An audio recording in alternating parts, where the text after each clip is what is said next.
आपके फॉलोअर्स में रवीना टंडन भी हैं एक, तो जब आप आए कितनी मुस्कुराहट आई खान साहब आपके। आप पटना से हैं ना? हाँ। हमें भी पटना पसंद है। जी आपके पीछे पड़ा कोई क्रेजी फैन ऐसा? आजकल के फैंस जैसे। आप में से कितने लोग हैं जो बहुत एक्साइटेड हैं आज के सेशन को लेकर के? तो अब मैं जैसे ही आपको नाम बताऊंगा उनका, जो हमारे आज के गेस्ट हैं, तो आपका जो एक्साइटमेंट लेवल है वो और बढ़ जाएगा। ये बताने से पहले कि गेस्ट कौन है, मैं आपको थोड़ा सा बताता हूं YouTube के बारे में। YouTube में क्या है कि पूरे वर्ल्ड की अगर बात करी जाए तो करोड़ों चैनल्स हैं जो अलग अलग जॉनर्स में हैं, अलग अलग कैटेगरीज में हैं। उसमें से दो बड़ी कैटेगरीज हैं, मोटिवेशन और एजुकेशन। पूरे वर्ल्ड में जो वर्ल्ड का नंबर 1 मोटिवेशन चैनल है वो मेरा है, और जो वर्ल्ड का नंबर 1 एजुकेशन चैनल है किसी इंडिपेंडेंट क्रिएटर का, वो उनका है, जो कि हमारे गेस्ट हैं। उनके 17 मिलियन से ज्यादा सब्सक्राइबर्स हैं। Please give an energetic and warm welcome to the one and only Khan sir.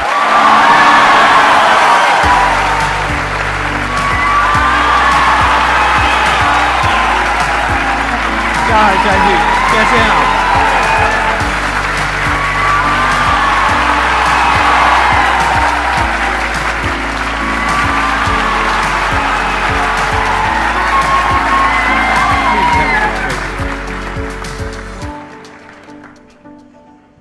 इससे पहले कि ऑडियंस आपसे कुछ पूछे या इंटरेक्ट करे, मेरे माइंड में एक क्वेश्चन है आपके लिए जी। जो बच्चे हैं वो आपके इतने दीवाने क्यों हैं, इतने पागल क्यों हैं आपके पीछे? मतलब मेरे कमेंट सेक्शन में भरा पड़ा था, खान सर कब आएंगे, खान सर कब आएंगे। मतलब ऐसा क्या जादू कर दिया आपने बच्चों के ऊपर? ये सवाल हम आपसे भी पूछते हैं, हमारे पे भी इतना कमेंट आया, इतना मेरे तो ऑफिस में लोग चले आए कि सर कब जा रहे हैं। अच्छा। क्योंकि हम लोग का तो एग्जैक्ट है, वही पढ़ाना है। हाँ। तो देखिए, हम लोग का मेन है कि बच्चों को जो जरूरत रहती है कि अगर लड़का पढ़ने आया रहा ना, उसके मन में कोई डाउट ना रह जाए। हम उसको कहते हैं कि हम तुम्हें पढ़ा रहे हैं, दम है तो भूल के दिखाओ, याद करके नहीं।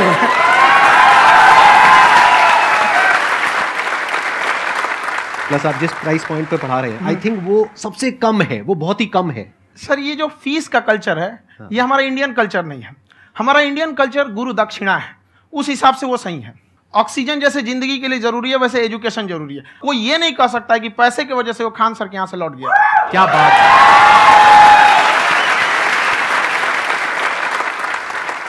मैंने देखा कि आपका ये जो चैनल है कि ये पिछले 3 साल के अंदर अंदर ही ग्रो किया है। हमको जब चैनल शुरू हुआ तो एक दिन में हम 4-5 वीडियो बनाए।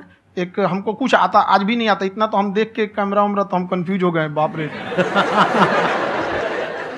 तो हम एक ही दिन में वीडियो शूट किया, पढ़ाने वाला टॉपिक था हमको। उसके बाद कभी वीडियो नहीं, 6-7 वीडियो एक ही बार शूट कर लिए। और एक जो थे जिनका कैमरा वगैरह था, मेरे पास कैमरे भी नहीं थे उस टाइम, और कैमरा 35,000 का था। तो 6 महीना इसी में लग गया, जो 35,000 इसी में फंस जाएगा। तो उनके कैमरे से शूट किए, उन्होंने कोई चार्ज लिया, उसके बाद हम छोड़ ही दिए। लॉकडाउन लगा, तब हम कहें आप कैसे पढ़ाएंगे हो, तो 1 दिन 2 दिन करते करते अचानक लंबा हो गया। तब हमको याद आया कि ओहो मेरा एक चैनल भी है वहाँ पे। तो उस समय उस पर लगभग 30,000 सब्सक्राइबर हो चुके थे। तो जैसे लॉकडाउन लगा तो उस पर पढ़ाना चालू किया, और पता नहीं क्या लोगों को पढ़ाई में इतना इंटरेस्ट आ गया कि आपका स्टाइल ऐसा है थोड़ा सा, आप आई थिंक पढ़ाई के साथ साथ में जो बीच बीच में आप थोड़ा बहुत छोड़ते रहते हैं ना, मतलब जो एंटरटेनमेंट चलता रहता है। ये बात हम देखिए, जब हम गुलाम थे ना, तो अंग्रेजों ने एक चाल चला था कि भारत को हम फिजिकली गुलाम रखेंगे 100-200 साल, मेंटली 1000 साल कर देंगे। उन्होंने पढ़ाई का मॉडल चेंज कर दिया। उन्होंने ऐसा डिजाइन किया कि ये टीचर की रिस्पॉन्सिबिलिटी है, वो पढ़ा के चला जाए। टीचर की रिस्पॉन्सिबिलिटी यहाँ खत्म नहीं हो जाती।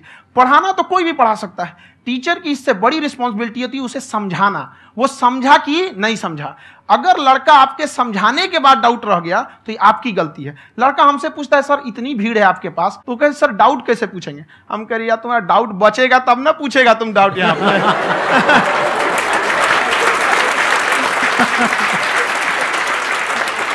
कॉन्फिडेंस नेक्स्ट लेवल है खान सर का, मानना पड़ेगा। और शायद यही वजह है इनकी जो ग्रोथ है उसका।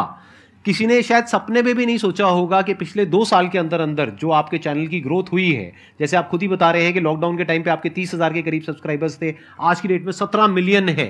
और मेरा एक क्वेश्चन और है, इससे पहले कि ऑडियंस में से आपसे कोई क्वेश्चन पूछे, कि कई बार आप ऐसे भी टॉपिक्स टच करते हैं जो थोड़े से कंट्रोवर्शियल हैं या थोड़े से सेंसिटिव हैं, जिसके ऊपर बात करने की हिम्मत आई थिंक बहुत ही कम लोगों में है।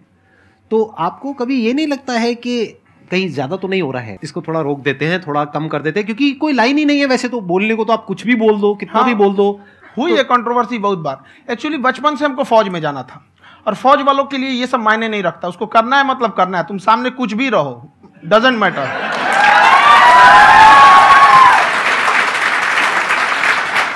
और मैंने YouTube पे देखा कुछ वीडियोस में कि आपका जो इंस्टीट्यूट है वहां पर आज से कुछ साल पहले कुछ बम गिरे थे। हाँ, कुछ गिरे थे, कुछ तो बहुत सॉलिड जगह गिरा था, फटा नहीं वो। मतलब आपके आसपास? हाँ, बम को भी पता है कि टीचर की इज्जत किया जाता है। क्या बात है, क्या बात है। मैं समझ पा रहा हूं कि ये आपके अंदर जो एटीट्यूड है ये कहां से आ रहा है, क्योंकि आप बचपन से ही फौज में जाना चाहते थे, तो आप जंग के मैदान में ही खड़े हैं एक तरीके से। बस फर्क ये है कि आपके हाथ में कलम है, हथियार ना हो करके। हथियार से एक आदमी की जान जा सकती है, हाँ। कलम से बहुत ताकत होता है। शिक्षा एक ऐसा हथियार है ना, हर कुरीतियों से लड़ सकता है, हर तरह की समस्याओं से, और ये एक ऐसा हथियार है, मेटल डिटेक्टर में भी नहीं पकड़ाता है।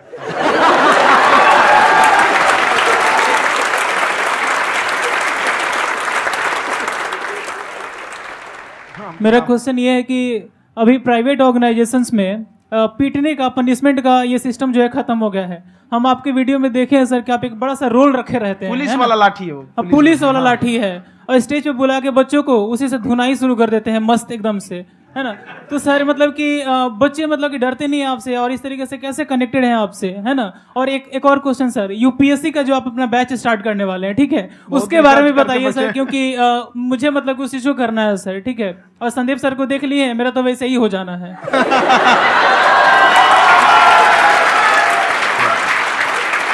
क्या हो जाना है मेरा? पूरा कंप्लीट करो। I'll be an IAS officer next year because I have seen you, sir. My day is like complete, sir. All the best. Thank you so much, sir. Thank you. पूरा बोला करो। Thank you. देखिए, लड़कों को जहां तक पीटने की बात है, जब पढ़ाने की बात आएगी तो उसको हम पूरे बेहतरीन ढंग से पढ़ाएंगे, लेकिन जब सजा देने की बात आएगी ना, तो वो भी बेहतरीन ढंग से होगा। ऐसा थोड़ी होगा कि बस एक ही चीज बेहतरीन ढंग से होगा। और डर का होना बहुत जरूरी है। ये डर भी अपने आप में एक मोटिवेशन है, क्योंकि जब आपके अंदर एक थोड़ा सा डर रहे ना, तो डर के भागिए मत।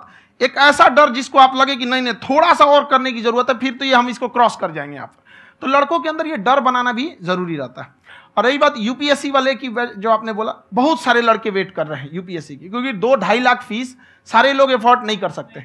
और हमारा वही रहता है, हम तो ज्यादातर हमारे स्टूडेंट देखेंगे तो किसी के रिक्शा वाला, सब्जी वाला, यही लोग, इनको तो 2.5 लाख रुपया, इनके पास पूरी संपत्ति नहीं होती है, फीस कहाँ से भरेंगे वहां पे, उसके बाद रहेंगे कहाँ से। तो ऑल ओवर इंडिया से, कश्मीर से कन्याकुमारी तक, गरीब से गरीब भी लड़का उसको पढ़ सकता है। यही कुछ 1000 रुपये मंथली, 12-14 हजार साल का पड़ेगा, खत्म हो जाएगा, इतना नहीं।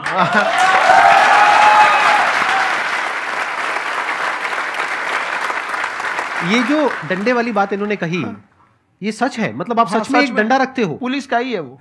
और मारते हो? हाँ, कि मतलब अगर कोई लड़की छेड़ता है या ऐसा कोई भी उल्टा पुल्टा काम पढ़ाई करता लिखाई है, कुछ भी गलती करेंगे तो पिटाएंगे वो यहाँ पे, कैमरे पे, ऑन कैमरा, जैसा भी रहे, कुछ भी पिटाना तो उनको फिक्स है। एक तो कोई मतलब विधायक जी थे, उनके लड़का को पीट दिए, तो चला दल बल लेके अपना वहां पे। उसने घर पे नहीं बताया था कि सर ने पीटा है, बस बोल दिया कोचिंग में पीटा है। बाद में पता चला हम पीटे हैं, तो उसके पिताजी मेरे सामने और पीटे।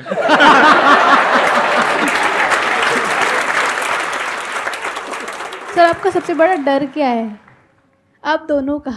फौजी को डरे नहीं लगता है, बाकी अब सर से पूछिए। आज के सेशन से पहले कोई डर नहीं था, लेकिन अब मुझे इनकी डंडे वाली कहानियां सुन करके डर लग रहा है कि कहीं मैंने गलती से कुछ बोल दिया और इन्होंने कहीं पीछे कुछ रखा हुआ है, और यही आ करके अगर इन्होंने मेरी पिटाई कर दी तो बहुत बुरा हो जाएगा। तो इसलिए हमको थोड़ा डर लग रहा है।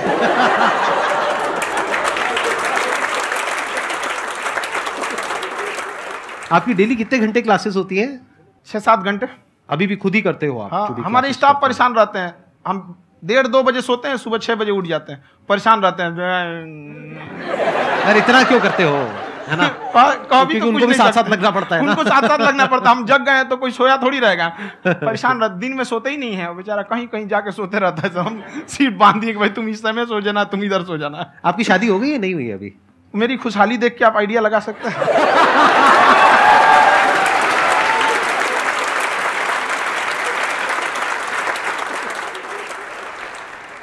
First of all I would like to say sir thank you so much to you and to your team कि आपने मुझे यहाँ आने का मौका दिया। एंड सर अब तक मैंने आपको सिर्फ फ़ोन या लैपटॉप में ही देखा है दोनों को, आज फर्स्ट टाइम लाइव देख रही हूँ तो बहुत अच्छा लग रहा है। तो मेरा क्वेश्चन ये है सर आपसे, जब हम लाइफ में कोई डिसीज़न लेते हैं कि हमें ये पर्टिकुलर चीज़ करनी है, और क्योंकि हम डिसीज़न लेते हैं तो हमारी आदत है कि पहले हम 4 लोगों से पूछते हैं कि तू बता तेरी क्या राय है, तू बता तेरी क्या राय है। तो उनमें से अगर कोई हमें कह देता है कि ये बेकार डिसीज़न है मत कर, तो हमारा माइंड कहीं ना कहीं डाइवर्ट होने लगता है और उसकी वजह से हम अपना डिसीज़न चेंज कर देते हैं। तो मेरा क्वेश्चन ये है कि कैसे हम अपने डिसीज़न पे स्टिक रहे, कैसे हम जो दूसरे के ओपिनियन है उनको अफेक्ट ना होने दें अपने ऊपर। दूसरे से सलाह लेने से पहले एक बार खुद उस पर रिसर्च कर लेना चाहिए, ताकि आप सामने वाला क्या सलाह दे रहा है आपको समझ में आना चाहिए। यहाँ पर ऐसा नहीं है कि कई बार ऐसे होते हैं कि दूसरे वाले को एक्सपीरियंस होता है, तो अगर आपको पहले से आइडिया है, उसके बारे में आप बेहतरीन ढंग से रिसर्च किए हैं कि क्या इसमें प्लस पॉइंट है क्या निगेटिव है, उसके बाद आप किसी से सलाह लेने जाइए। ये नहीं कि मन में आया सीधा बता गड़बड़ा जाएगा। तो वहाँ पे पहले आपको R&D करना पड़ता है, समझ में आया कि नहीं। और जिंदगी हो या गाड़ी, जीतेगा वही जो टाइम पे गियर चेंज कर रहा है। तो डिसीजन चेंज करना बहुत ज़्यादा गलत नहीं है। इन्होंने बहुत अच्छी बात कही है और मैं इसी बात में थोड़ा सा और ऐड ऑन करूंगा कि ये जो आपने कहा ना कि अपने डिसीजन पे स्टिक कैसे रहें, ये कोई अच्छी क्वालिटी नहीं है, क्योंकि टाइम टू टाइम आपको अपने डिसीजंस को चेंज करना होता है। जैसे आपने 4 लोगों से डिस्कस किया, कोई इंसान कुछ पॉजिटिव बोल रहा है, कोई नेगेटिव बोल रहा है, उससे फर्क नहीं पड़ना चाहिए। डिपेंड ये करता है कि वो जो बोल रहा है उसका बेसिस क्या है, क्या वो किसी नॉलेज या एक्सपीरियंस के बेस पे बोल रहा है या ऐसे ही कुछ भी बोल रहा है। ऐसे ही बोल रहा है तो फिर उसकी बात पे ध्यान क्यों दे रहे हो। अगर किसी नॉलेज या एक्सपीरियंस के बेस पे बोल रहा है, फिर चाहे वो पॉजिटिव बोल रहा है चाहे नेगेटिव बोल रहा है, दोनों ही मायने रखता है। उसके बाद में रिसर्च करनी है और फिर रिसर्च करने के बाद में फाइनल डिसीजन अपना खुद का होना चाहिए। अब वो डिसीजन उससे अलग भी हो सकता है जो आपने पहले लिया था, और वो सेम भी हो सकता है। सर मेरा क्वेश्चन दोनों से है आपसे, how to deal procrastination and laziness. हमारा ब्रेन है ना, ये बहुत आलसी टाइप का, इसको आराम खोजना पसंद है। अब थोड़ा सा भी अब इसको आराम की ओर लेके चलेगा ना तो फिर उधर ही रहेगा। आप सोचेंगे 10 मिनट आराम कर लेते हैं ना, तो 10 मिनट 2 घंटा बना देगा। उसको टॉर्चर कीजिए, चल 10 मिनट बाद में। उसको आप उस पर हावी मत, वो कह रहा है कि हमको आराम चाहिए, आपको हाँ आराम मिलेगा, पहले काम फिर मिलेगा आराम।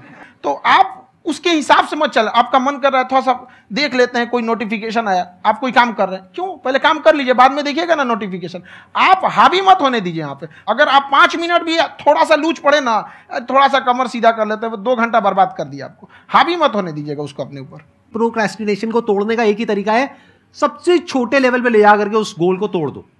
यानी वो गोल बहुत बड़ा है, उसको ब्रेक डाउन करो, उसके सबसे पहले स्टेप पे आ जाओ कि उसको अचीव करने का सबसे पहला स्टेप क्या है। जैसे गाड़ी चलाना सीखना है, उसका सबसे पहला स्टेप क्या है। अगर घर में कोई नहीं है सिखाने वाला या सिखाने वाली, तो बाहर जा करके जो गाड़ी का ड्राइविंग स्कूल है उधर जा करके पैसे दे दो। अब फंस गए ना तो फंसा दो अपने आप को। दिमाग ये लगाओ कि अपने आप को कैसे फंसाया जाए। जब हम फंस जाते हैं ना तो फिर हमको वो काम करना ही पड़ता है। Then there is no looking back. जब तक आप सोच रहे हो तब तक सोच रहे हो, उसको बोलते हैं पैरालिसिस ऑफ एनालिसिस, कि आप सोचते चले जा रहे हो अपने माइंड में, मैं ये करूंगा वो करूंगा वो करूंगा वो करूंगा, और प्रोक्रेस्टिनेट हो रहा है, वो चीज टलती चली जा रही है। तो उसको छोटे से छोटे लेवल पे ब्रेक डाउन करके उसको कर दो, दैट इज नंबर 1। और जैसे ही करना शुरू करते हो, कोशिश करो कि उसको जब तक कि आप सही से नहीं कर लेते हो उसको छोड़ना नहीं है, तो आपकी लेजीनेस भी खत्म हो जाएगी। कई लोगों को तो हमने देखा जो सप्ताह में कुछ भी नहीं करता, वो भी संडे को आराम कर रहा है।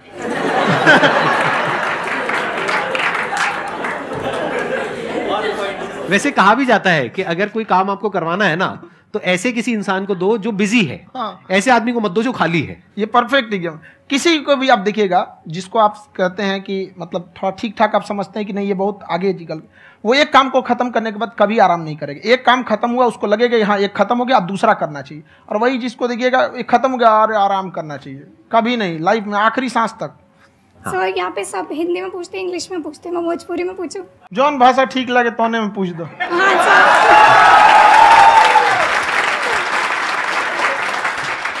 सर ये पूछे के चाहते नहीं कि जैसे हमने क्या पढ़ाई करी नहीं सर, तो कभी कभी डेली टारगेट्स जो होला वो कंप्लीट ना होला। अगर टारगेट्स कंप्लीट भी होला तो फिर ऐसा इरिटेशन या फिर वो एंजाइटी या फिर कि और करना है या फिर अभी नहीं हुआ, वो चीज़ हमेशा रहेला। तो वो कम कैसे करल जाए? देखिए टारगेट्स को ना हम लोग को एक अपने हिसाब से पहले फिट करना चाहिए। ऐसा नहीं कि दूसरे किसी इंसान को देख के हम टारगेट फिट कर ले। कोई लड़का 8 घंटा पढ़ रहा है, कोई पहली बार अभी पढ़ना ही चालू किया, उसको देख के 8 घंटा पढ़ेगा तो पढ़ाई छोड़ देगा। तो आप अपनी क्षमता के हिसाब से देखिए कि आप कितना पढ़ सकते हैं। अगर आपने एक घंटे को बना लिया कि हम 1 घंटा पढ़ सकते हैं, अगले 1 हफ्ते तक उसको सस्टेन रखिए। जिम में कैसे करते हैं लोग, पहले दिन उठा लीजिएगा 1 क्विंटल तो हार्ट अटैक हो जाएगा। तो वो धीरे धीरे टारगेट सेट कीजिए और अपनी क्षमता को भी देखिए। हर इंसान की क्षमता अलग है। कंगारू को देख के हाथी छलांग मारेगा, पैर तोड़ के बैठ जाएगा।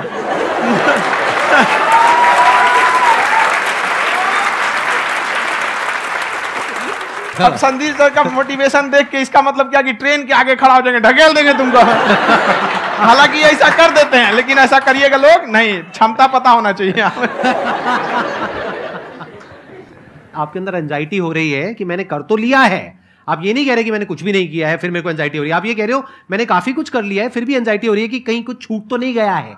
तो बेसिकली आपको ये देखना है कि अगर आपके अंदर ये एंजाइटी हो रही है, that means you are a very good student. आप एक अच्छे स्टूडेंट हो। क्यों? क्योंकि बहुत सारे स्टूडेंट्स तो ऐसे हैं उनको पढ़ने के नाम से एंजाइटी होती है। तो आपको एंजाइटी हो रही है कि मैंने पढ़ लिया। दिन में मानो 8 घंटे का आपने टारगेट सेट किया और 6 घंटे पढ़ लिया, या मान लो 8 घंटे भी पढ़ लिया, फिर भी एंजाइटी हो रही है कि मैंने 10 घंटे नहीं पढ़ा। तो ये तो अच्छी क्वालिटी है ना, ये तो एक ब्रिलियंट स्टूडेंट की क्वालिटी है। क्योंकि एंजाइटी उसी को होती है जो केयर करता है, जिसको परवाह है, उसी की तो एंजाइटी होती है। जैसे माँ को अपने बच्चे की, जैसे एक माँ को अपने बच्चे को लेकर के एंजाइटी होती है। हंस लो मजाक उड़ा लो मेरा। कोई बात नहीं, एडिट कर देंगे इसको हम। हाँ।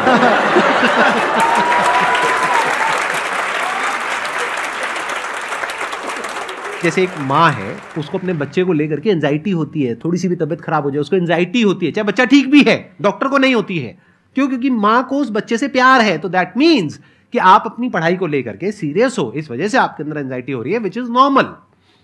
जहां पर प्यार मोहब्बत होती है वहां पर थोड़ी बहुत एंजाइटी तो होती ही है ना। समझ रहे हो ना मैं क्या कहना चाह रहा हूं? आप लोग समझ रहे हो ना मैं कहां जा रहा हूं? जब वो किसी और से बात करती है तो एंजाइटी होती है ना।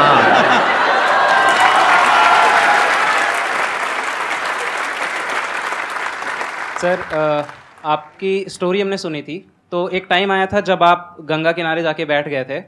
उस समय आपको कुछ समझ नहीं आ रहा था, तो उस समय मतलब आपने ये डिसीजन कैसे लिया कि अब आगे नहीं, यहाँ से वापस जाना है? रास्ता ही नहीं था। घर जाने के लिए एटलीस्ट 90 रुपए चाहिए थे, जेब में 40 रुपए थे। कैसे घर जाते हैं?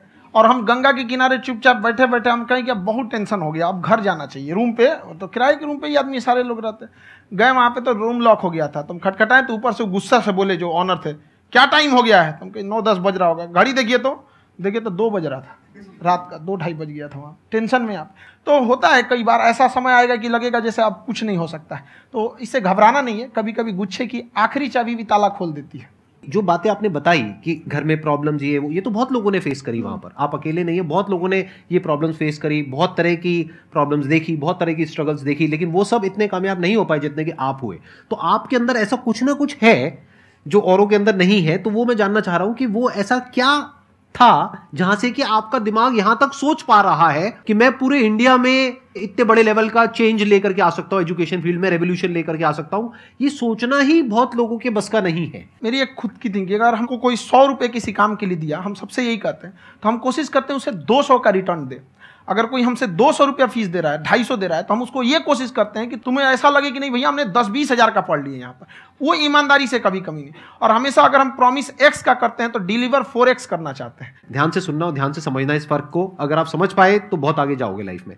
एक वो होते हैं जो ये सोचते हैं कि हमें सब कुछ मिल जाए, हमें कुछ भी करना ना पड़े। दूसरी कैटेगरी होती है लोगों की जिनको जितना मिलता है उसमें भी चोरी चकारी करते हैं या कोशिश करते हैं कि उससे कम दे सामने वाले को जितना कि हमें मिल रहा है। तीसरी कैटेगरी होती है लोगों की जो इनके जैसे लोग होते हैं। वो क्या करते हैं? वो ये सोचते हैं कि अगर मैंने किसी से 1 रुपए भी लिया, देखा जाए तो 200-250 रुपए कुछ भी नहीं होता है, 200-250 रुपए अगर मैंने लिया तो कैसे उसको 400 रुपए की वैल्यू दूं। ये जो थिंकिंग है ना, यही एक फर्क होता है एक ऐसे इंसान में जो बहुत आगे निकल जाता है और उस इंसान में जो मीडियोकर रह जाता है। आप अपने आप को अपने आप के ऊपर समय दीजिए, उसको डेवलप कीजिए। जब आप अपने आप के ऊपर खर्च करते हैं तो आने वाले समय में लोग गूगल पे आपको सर्च करते हैं। क्या बात है सर, ये आपने अभी बनाया है या ये कोई पुराना आपका वो है? बनते रहता है इसे, फ्लो में बन जाता है। आपके अंदर ना सर एक कवि छुपा हुआ है कहीं ना कहीं, जो बाहर आना चाहता है। कभी ना कभी आपने सोचा होगा कुछ? हाँ, कभी कभी देखिए, एक चीज है, संगत का बहुत अच्छा असर पड़ता है। ये चीज को हमेशा, संगति का मतलब लोग हल्के में ले लेते हैं। संगति का मतलब होता है संग संग गति। तो अच्छे लोग के साथ रहेंगे तो संग संग अच्छी गति होती जाएगी, खराब में रहेंगे तो ये भी होता है। बट अपने आप को थोड़ा सोचना चाहिए कि हम केवल जी के मर जाएं इसके लिए नहीं आए हैं। लोग कहते हैं कि सर नाम क्यों नहीं बताते अपना। हमारी एक ही सोच है कि जाने के बाद इस दुनिया से हमको मतलब एक चीज देना चाहते हैं स्टूडेंट्स को, कि वो याद करें कि इस पैसे की भाग दौड़ की दुनिया में हर कोई दोनों हाथ से लूटने में लगा है, खाली हाथ जाने के लिए ये सबको लगा है। तो हर कोई को ये सोचना चाहिए कि था कोई इंसान जो इतने कम फीस में इतनी शिक्षा जो महंगी थी, जो कमाने का रास्ता था, उसको भी एकदम कंपटीशन इतना कर दिया कि अब लोगों को अपनी फीस बढ़ाने में डर लगता है कि अरे यार, लड़का कमेंट करता है कि खान सर इतना ले रहे हैं, आप बहुत बड़ा टीचर हो गए।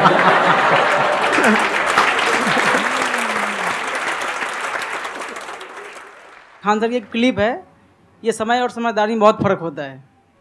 अगर समय रहते समझदारी आ गई तो इंसान कामयाब हो गया, लेकिन अगर समय चला गया फिर समझदारी आई फिर तो बेकार है।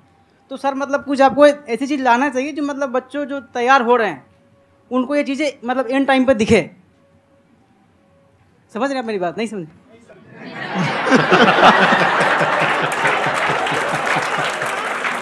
यही होता है सर का मोटिवेशन ज्यादा हो जाता है। जब आप स्ट्रगलिंग फेज में हैं तो कम से कम चीजों को अपने ऊपर खर्च कीजिए, ज्यादा से ज्यादा सीखने में खर्च कीजिए। अगर आपको राजा बनने का शौक है तो गुलाम की तरह मेहनत करना सीखिए, तब राजा बनना।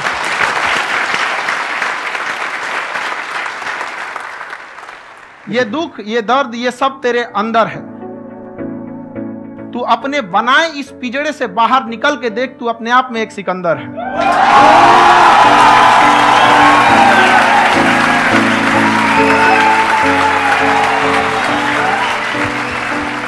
Thank you so much sir for coming. बहुत मजा आया मेरे को आपके साथ में इंटरेक्ट करके। आई एम श्योर आप लोगों को भी बहुत मजा आया होगा।